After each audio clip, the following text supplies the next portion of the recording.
Fala, fofuchas e fofuchos, beleza, galera? Tranquilinho? Tamo aí, tudo bem? Como é que vai? Olha só, primeiro aí, espero que esteja tudo bem aí na casa de vocês, com a família de vocês, saúde. Estamos seguindo as recomendações da Organização Mundial de Saúde, que é muito importante. Tá de olho aí, né, no que a ciência está trazendo para a gente aí. Vamos acompanhando isso aí, tendo muito cuidado, né? Não colocar em risco a nossa vida, nem a vida daqueles que a gente ama, um avô, uma avó, um idoso, pessoas de grupo de risco, né? Que são importantes na nossa vida. Estamos chegando agora ao nosso terceiro bimestre, estamos seguindo, né? Esse ano aí. Queria agradecer a força de vontade de vocês de estarem correndo atrás aí do conteúdo, a importância aí do acompanhamento dos pais de vocês também, agradecer aos pais por isso. A gente está aqui do lado de cá, também a gente tenta fazer o melhor, está buscando, dando o nosso maior esforço aí para que você tenha um bom conteúdo, um conteúdo de qualidade, em que você possa se debruçar sobre ele, estudar, e para poder ter como meta de vida, concorrer aí no Enem, num vestibular, né? Principalmente aí a meta de muitos alunos aí buscar no vestibular, então é importante estar sempre aí com conteúdo atualizado e legal para a gente aí. E agora, esse terceiro bimestre, a gente já está começando aí, já coloquei para vocês aí a apostila, vocês estão com material aí, de filosofia, e já deixei na plataforma o nosso trabalho, né? A nossa NTI, né? O TGI, que é o nosso trabalho aí, que aí é o filme, né? Do Homem-Aranha de Volta, Longe de Casa. A gente vai entender hoje aqui o porquê da utilização desse filme. Eu quero que você, comece a discutir isso. Beleza, André, agora que a gente já falou aquilo do que já está lá e como é que a gente vai seguir, esse bimestre aqui, diferente do outro bimestre, em que a gente viu o período cosmológico, a gente agora vai ver o período antropológico, também conhecido como período socrático. Agora a gente vai ver Sócrates, Platão, né? Vamos ver aí os filósofos, vamos ver aqui Hipócrates de Cós, o pai da medicina, vamos estar discutindo aqui ele, importantíssimo para quem está fazendo aí na área da saúde. Vamos entender por que Hipócrates de Cós é o pai da medicina, né? Vamos entender isso aí, qual a diferença, né? A gente viu no bimestre passado a quimião de Crotona, que ele também é importante na área da saúde, mas por que ele não é o pai da medicina? Porque o pai da medicina é Hipócrates de Cós. A gente vai estar vendo isso aqui também. E vamos ver Platão, o mito da caverna de Platão, vamos estar dando uma olhada nisso aí, nessa alegoria da caverna de Platão, a gente vai estar vendo isso tudo. É importante, isso cai no Enem, é importante também para você perceber o nosso dia a dia. Vamos lá, período antropológico. Como eu já dei o bizu lá no bimestre passado, é um período que ele vai do século V a.C., ele vai do século VI a.C. ao século V a.C. Lembrando aí que vai diminuindo, né? Então ele vai aí do século V, do século VI ao século V. Antes de Cristo, que ele é o período aí que a gente chama de antropológico ou socrático. Socrático porque é o período de Sócrates.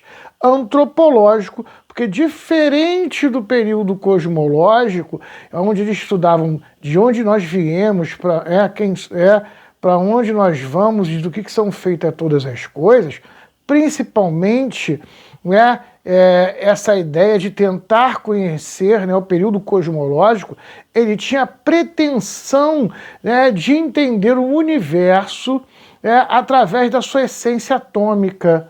é a sua essência material, a busca de entender o universo através da sua essência atômica aí, da matéria, dessa estrutura de como ele era estruturado. A gente foi vendo aí. Período socrático, não antropológico, não. Antropo é homem, ser humano. Logia é estudo, né? É o estudo do ser humano, é antropológico. O ser humano agora aí está no centro, ele é antropocêntrico.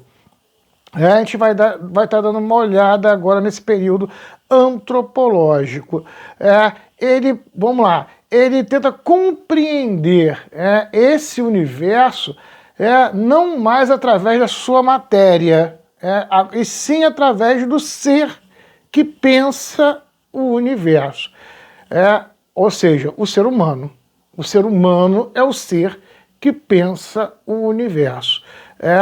Então, através do período antropológico, ele vai tentar entender o universo através do pensamento humano, através de quem pensa o universo, que é o ser humano.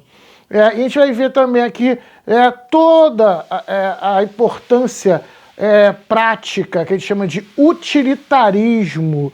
É uma coisa que é importante a gente entender. Eu vou falar daqui a pouco de novo, mas é importante a gente entender isso.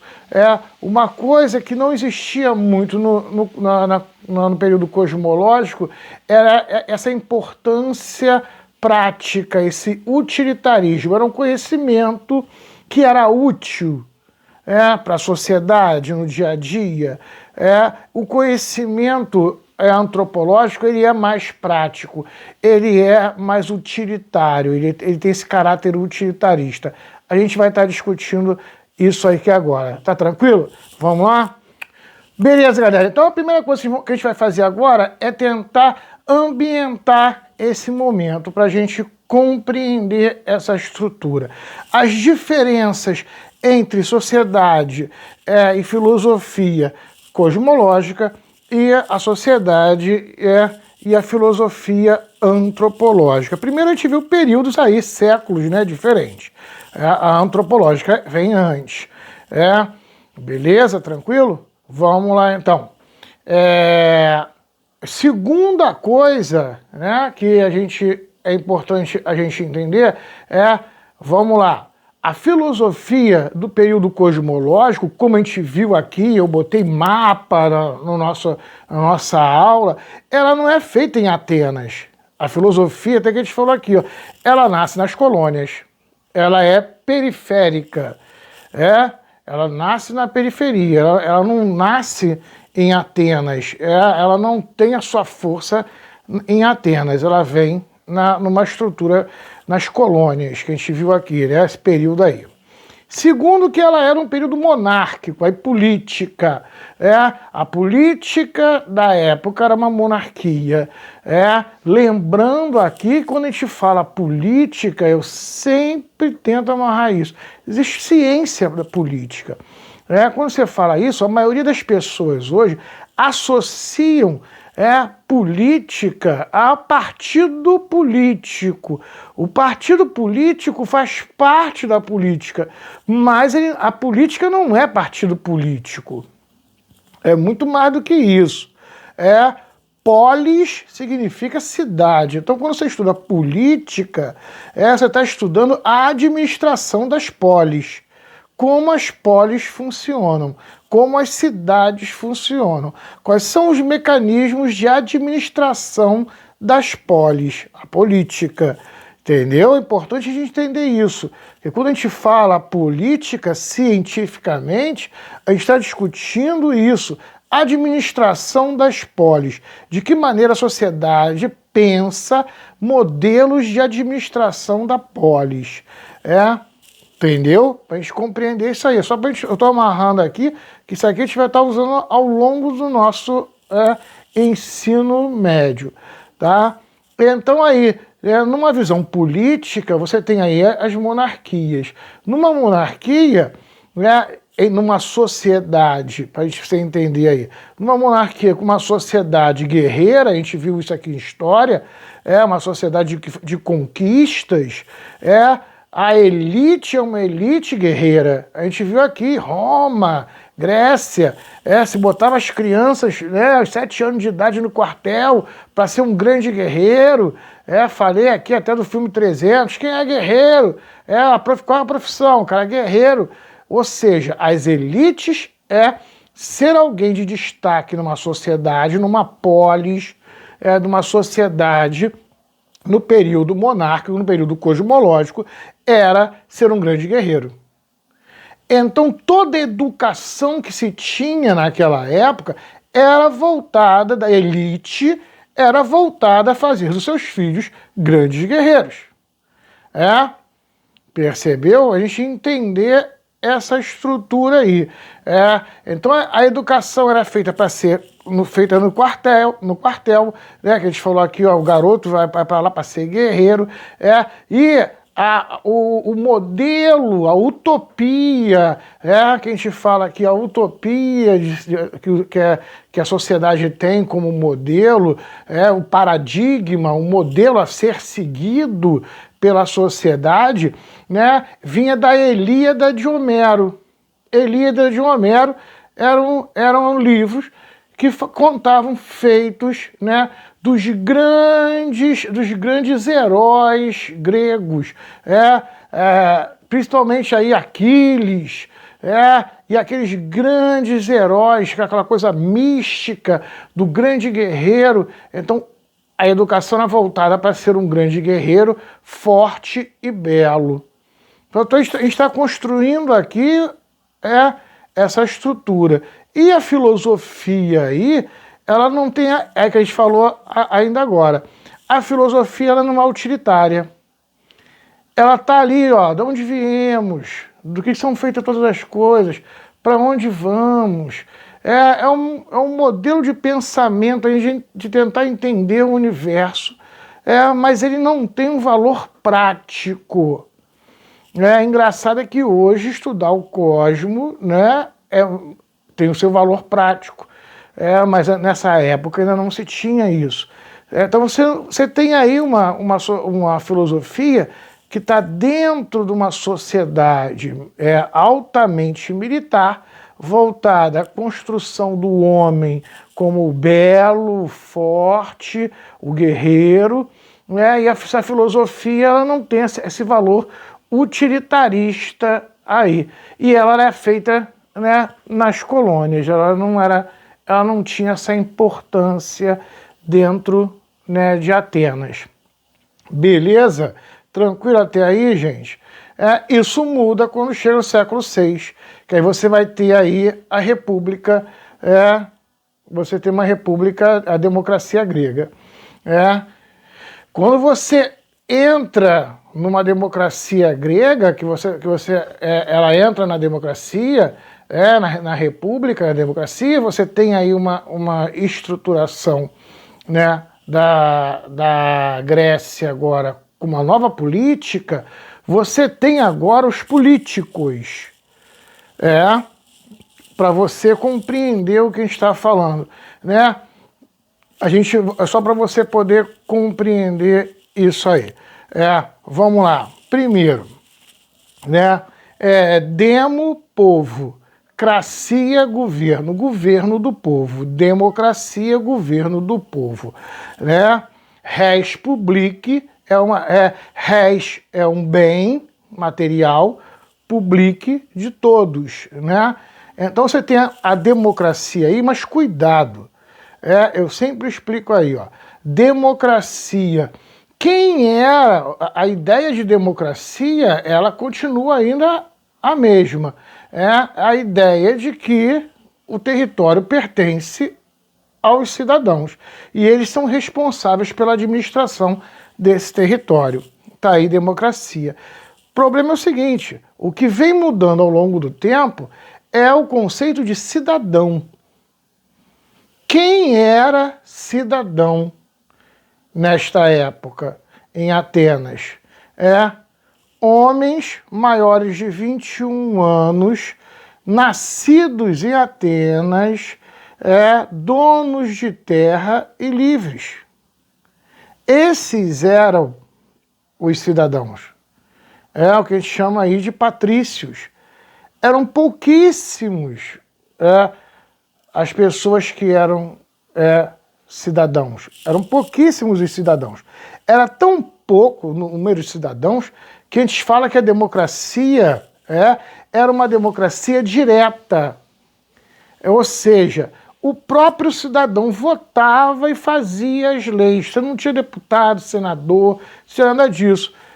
Você tinha uma praça chamada Ágora, onde os cidadãos iam para lá, debatiam as leis e eles mesmos votavam e faziam as leis. Percebeu aí? Então você tem agora uma elite que o interesse dela é controlar essa política dentro da Ágora. Percebeu aí o que a gente está falando?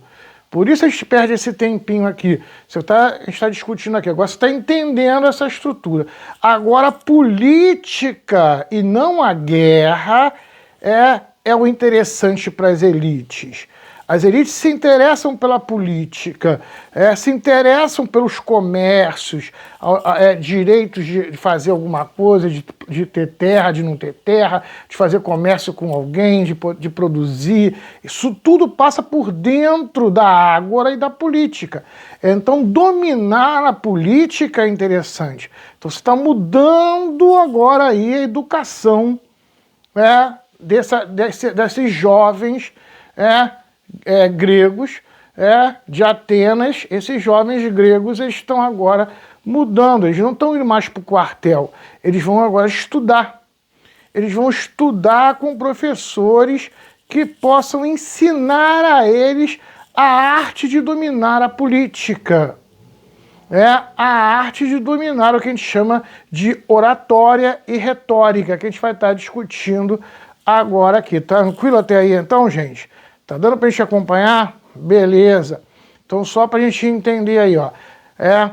Então, quando chega no período antropológico, é um período agora em que você tem uma sociedade em cima de uma democracia, agora ela é baseada na democracia, ela agora busca a política como base, a educação é voltada para a política, para uma coisa utilitária, ela é utilitarista, e essa educação ela se baseia no desenvolvimento de uma retórica e de uma oratória. Daí o surgimento do que a gente chama de sofistas, que é o que a gente está vendo agora aqui, são os sofistas. A gente vai ver os sofistas e os filósofos, eles são diferentes, a gente separa eles aí. Os sofistas são esses caras que primeiro recebiam salário, recebiam dinheiro, recebiam pagamento para ensinar oratória e retórica aos filhos da grande elite, para eles poderem partir para dentro da Ágora para fazer política. Tranquilo aí para a gente poder entender, a gente vai discutir aí como eles eram vistos, vai ver aqui, ó, Sócrates via eles, os filósofos viam eles de maneira pejorativa, a gente vai ver que essa palavra hoje, sofista, ela começa com uma visão, e ela hoje, chamar o cara de sofista é um cara de vendido, ele seria um cara vendido, manipulador. A gente vai estar dando uma olhada agora aqui para a gente poder entender como isso é feito. Beleza, André, entendi agora aqui que os jovens, os filhos dos ricos, os playboyzinhos, riquinhos, os filhos das grandes famílias ricas, eles agora são direcionados para estudar com os sofistas, para poder aprender a política, para ir para dentro da Ágora, para poder dominar a Ágora. Beleza, André, mas vem cá, primeiro, você falou aí que esses sofistas eram grandes pensadores, mas eles não são filósofos? Não, eles não são filósofos. A palavra sofista vem de sofia, filosofia, amor ao conhecimento, sofia ao conhecimento. Então eram pessoas que tinham um grande conhecimento, mas não eram considerados filósofos. Eles não vão ser considerados filósofos. Esses sofistas, principalmente, eles ensinavam aos jovens, além, né, de outras coisas, eles ensinavam a esses jovens como base o que a gente chama de oratória e retórica. Vamos lá. André, o que é a oratória? A arte de falar para grandes públicos. É você não ter o medo de falar com o público. É saber controlar as suas emoções, é saber escolher suas palavras, montar discursos para poder conversar e falar com a população, com a grande massa, com um grupo de gente, um grupo grande de pessoas. Beleza, André. Olha aí. Beleza, o cara tem a retórica, ele tem a arte de falar em público, ele sabe falar em público, mas às vezes ele tem uma boa retórica, ele tem uma boa oratória, ele é uma pessoa que fala bem em público, mas ele não tem uma retórica. O que é a retórica? A retórica é a arte do convencimento. Aí vem a maneira com que ele sabe, às vezes ele sabe falar bem, ele fala em público, mas ele não sabe conduzir o discurso dele para que as pessoas sigam ele, acompanhem ele no seu pensamento. Então é importante que você tenha, além de uma boa oratória, você tenha uma retórica. Você tem um discurso que atinja o seu público.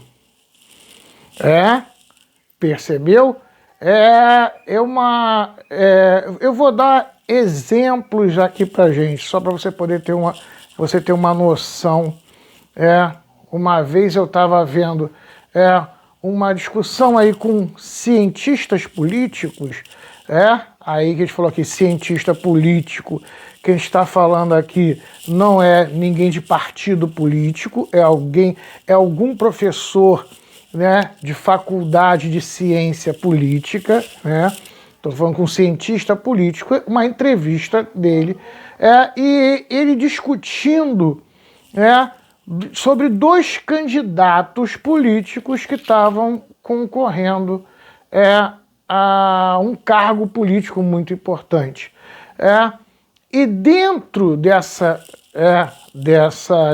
debate, desses dois candidatos, você tinha um candidato que ele era um cara de baixo conhecimento, sabe, de palavras chulas, de conhecimento baixo, entendeu? E você tinha um outro candidato, que era um candidato formado em política em Harvard.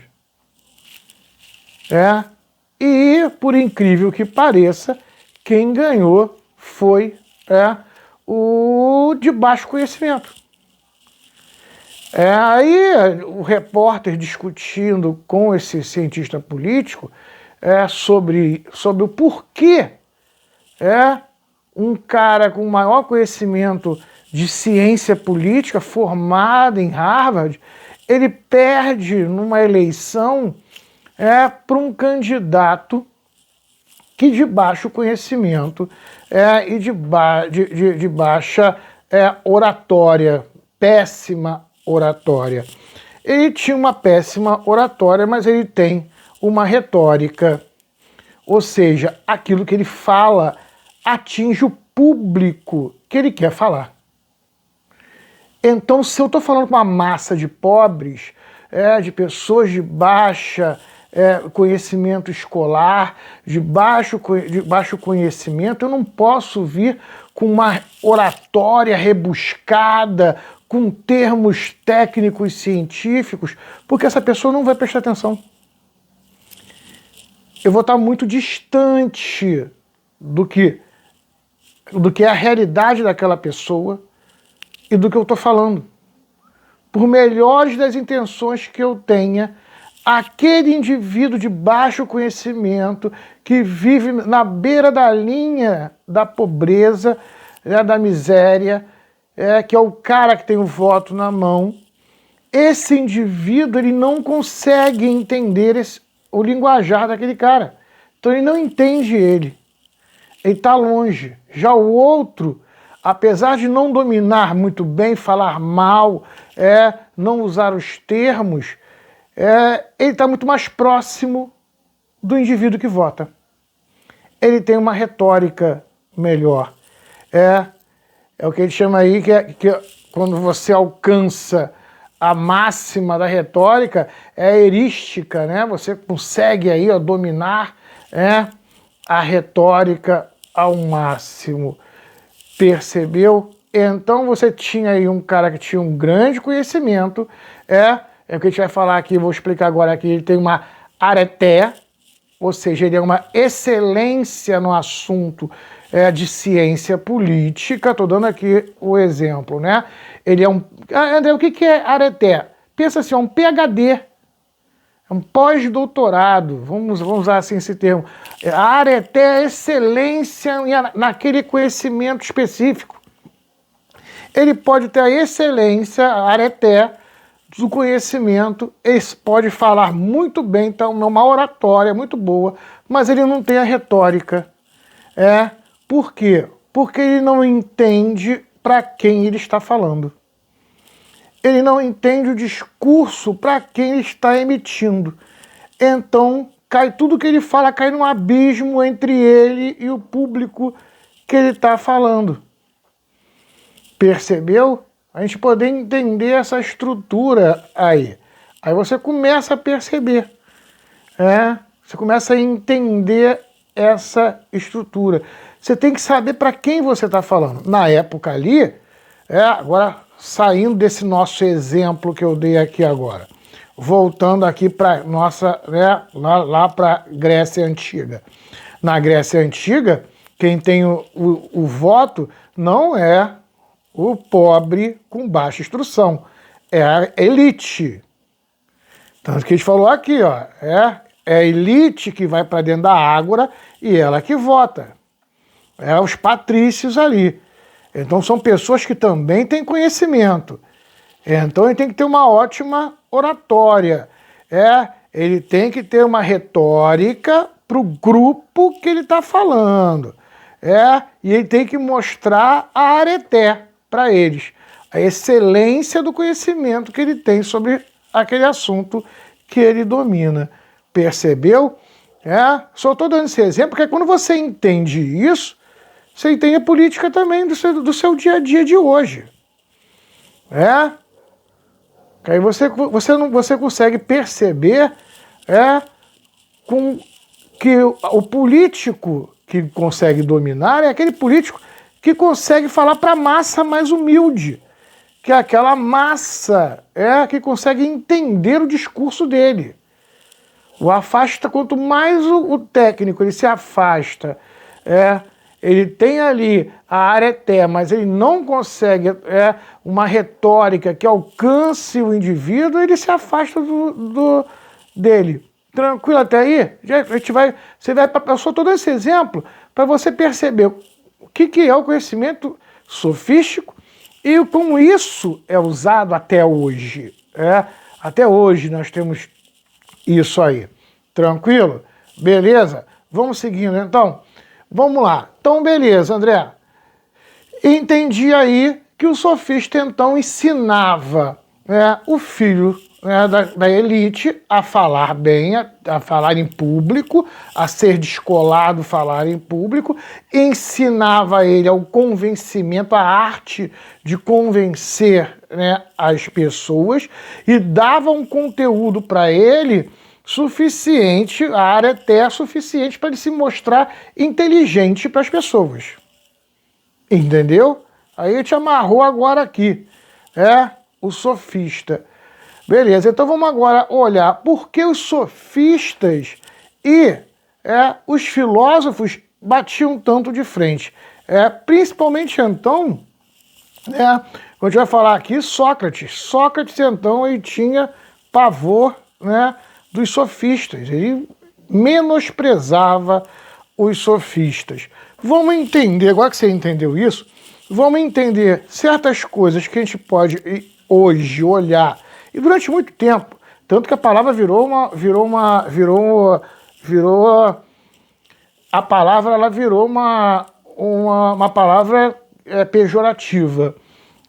Vamos entender aí as qualidades e defeitos dos sofismos, as diferenças entre sofistas e filósofos. Vamos lá. Primeira coisa, filósofos. Os filósofos buscavam a verdade. Eles tinham a verdade como uma coisa a ser alcançada. Pô, eu não entendi isso muito bem. Só para você ter uma noção do que a gente está falando aqui, primeiro que eles acreditavam que existia uma verdade absoluta. A verdade de todas as coisas. Essa verdade, ela vem do mundo inteligível, que não se pode entender, que está além da nossa mente, o mundo inteligível. Seria mais ou menos aí para a gente o que a gente vem falando aqui, seria aí no mundo metafísico, seria uma coisa metafísica, fora do mundo físico. Seria um mundo inteligível. E que nós aqui tínhamos apenas uma noção distorcida desse conhecimento que era nos dado. Uma visão aí que você tem aí dos filósofos. Eles buscavam uma verdade absoluta e que essa verdade absoluta, em geral, ela vinha do mundo inteligível. Tem um mundo sensível para eles, que é o mundo físico, e o mundo inteligível. Aí vem aí o mundo físico e o mundo metafísico que a gente falou. Então dá para entender o pensamento filosófico dos filósofos, aí antropológicos. Beleza. Os sofistas não. Eles falam assim, não existe uma verdade absoluta. Essa verdade absoluta, ela não existe. A gente vai estar falando aqui dos filósofos, perdão, a gente vai estar falando aqui dos sofistas, vou dar 2 exemplos importantíssimos para a gente, e você vai ver que eles não acreditam em verdade absoluta. Você vai ver que a verdade ela é criada por você. Vamos lá. A grande contribuição que a gente pode ver hoje aqui dos sofistas é essa visão relativista da coisa, da verdade, da realidade, da verdade. Ele olha e fala assim, não, a verdade é relativa. Isso é importante para a gente, porque mais para frente vai surgir todo um movimento que a gente chama aí, de relativismo,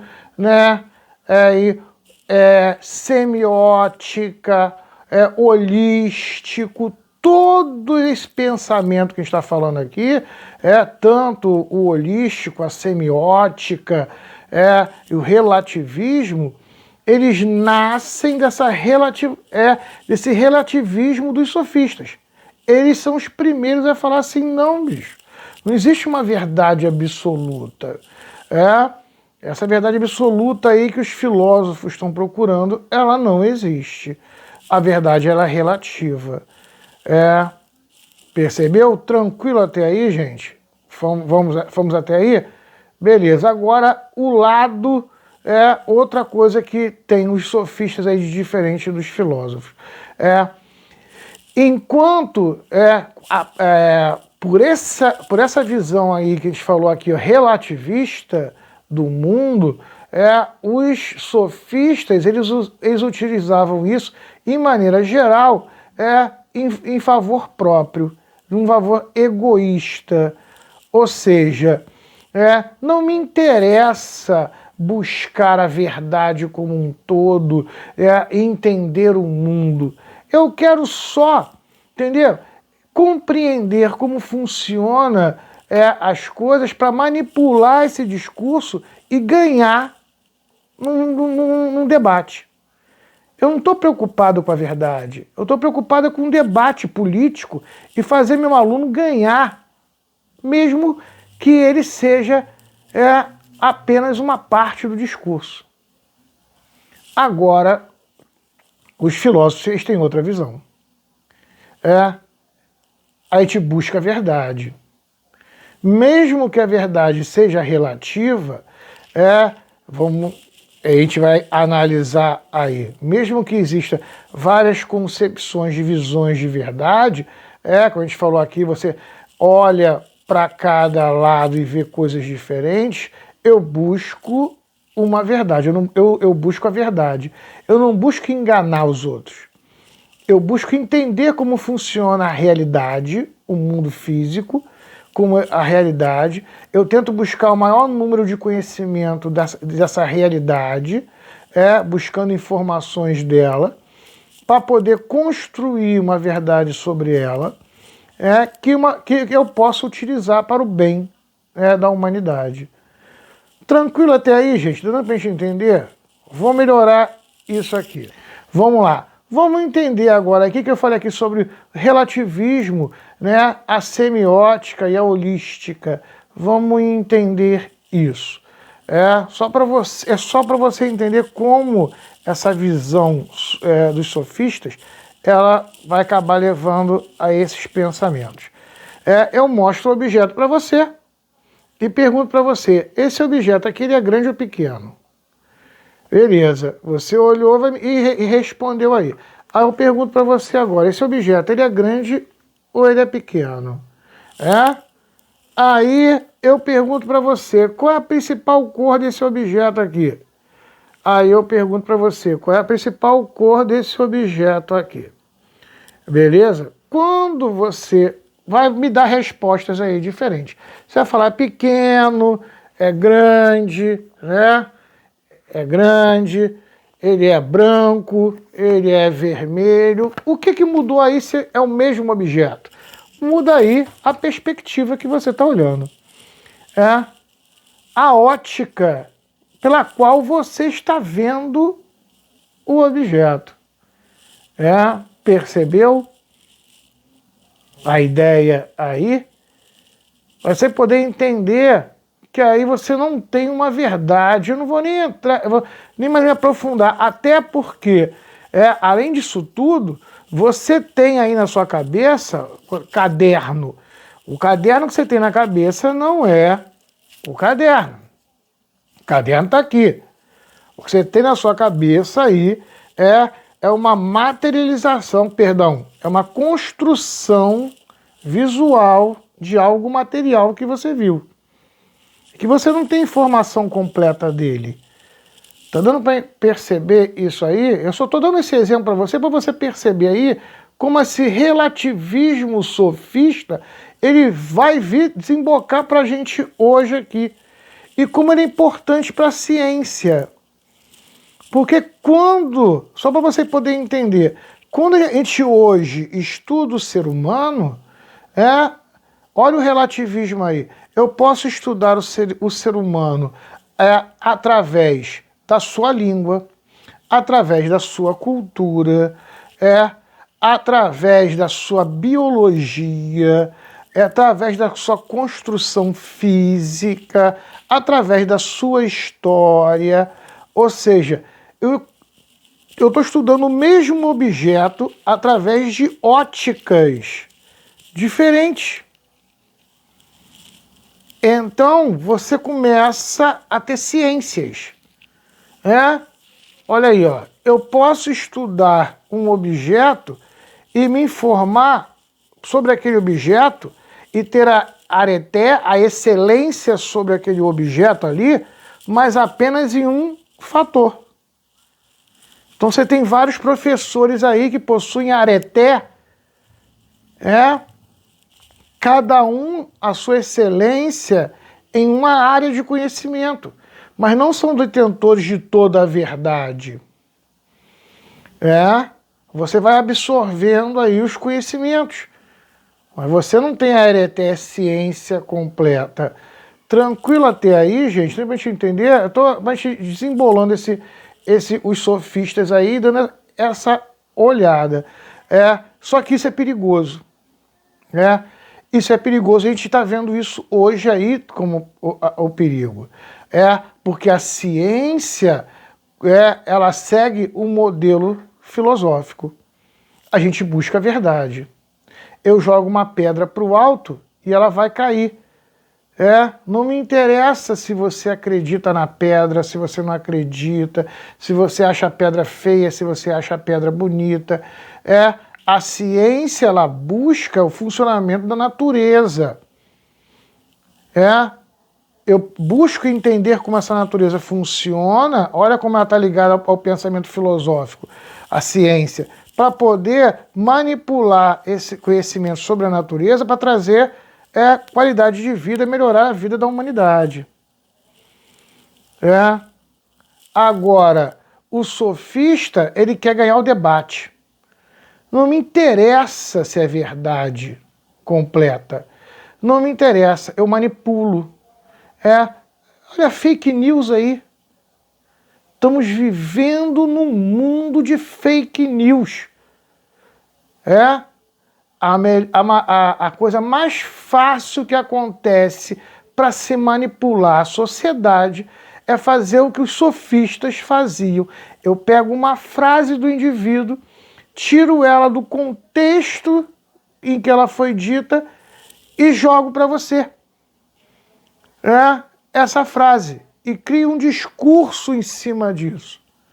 Olha aí. E com toda a minha oratória e minha retórica, eu consigo te convencer de que aquela minha visão está certa. E ele está usando uma frase que foi verdadeira.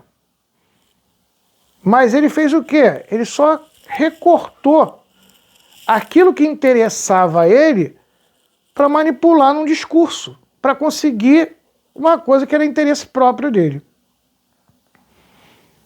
Percebeu? Então fica fácil entender o sofismo aí. Hoje em dia é fácil você entender o sofismo. Tá aí, ó, não tem nada mais sofista do que fake news.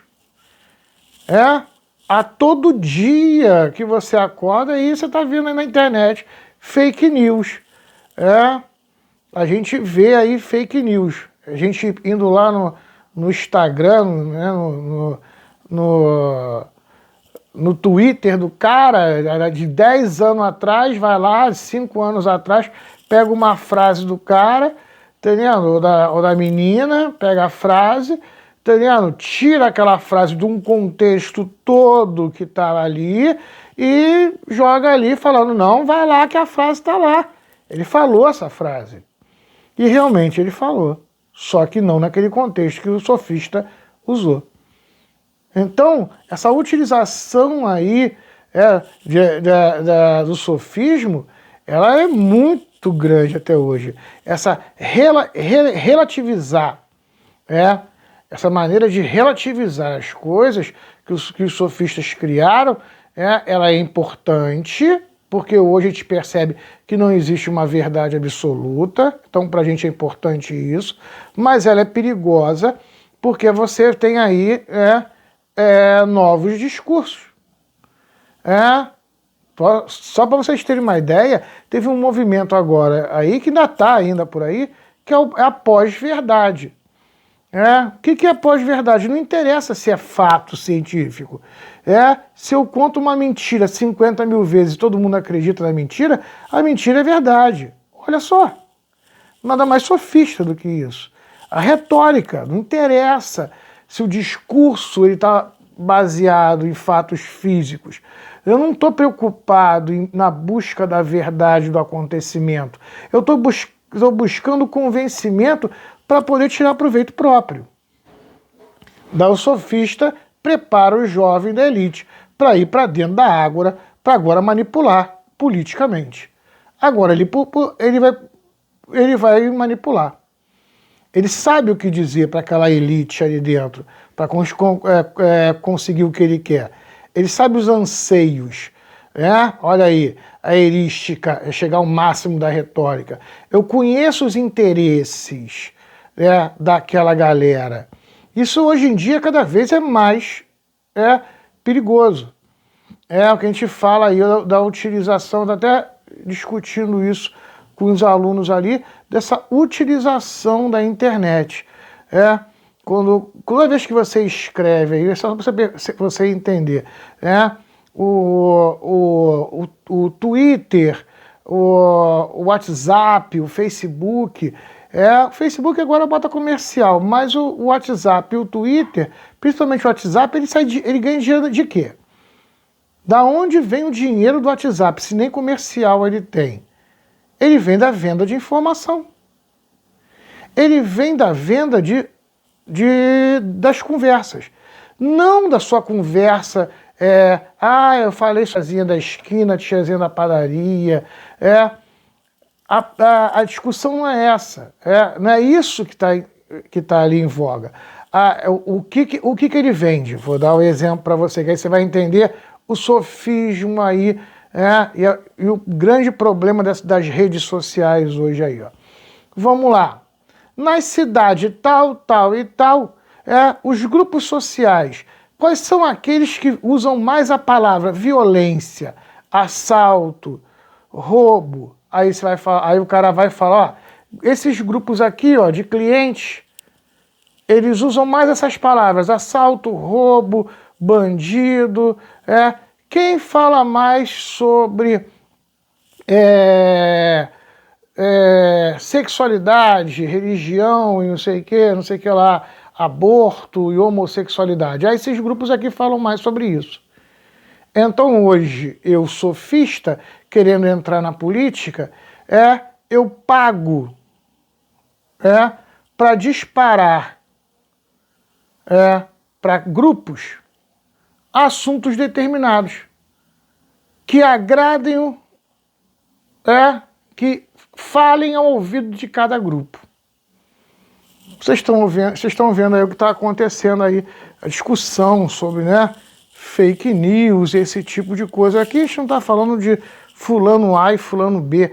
Quando a gente fala discussão sobre fake news dentro da política, isso está sendo discutido no mundo inteiro. Isso não é uma coisa exclusiva do Brasil, não, porque senão você fica achando que é uma coisa do Brasil. Para você perceber que essa informação manipula. Então o político não está mais preocupado, e eu estou falando de todos os políticos, porque eles têm uma característica sofista hoje, esses políticos não estão mais preocupados em criar um modelo de campanha política, polis, administração da sociedade. Está preocupado em dar para você um discurso que mate o teu anseio. Mesmo que eu não faça depois nada daquilo que eu falei. Percebeu? Então aí para a gente entender como isso cada vez está sendo mais aprimorado.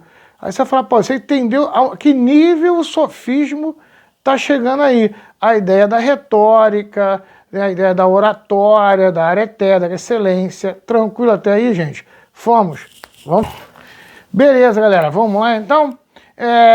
Vamos falar agora aqui dos dois principais aí sofistas.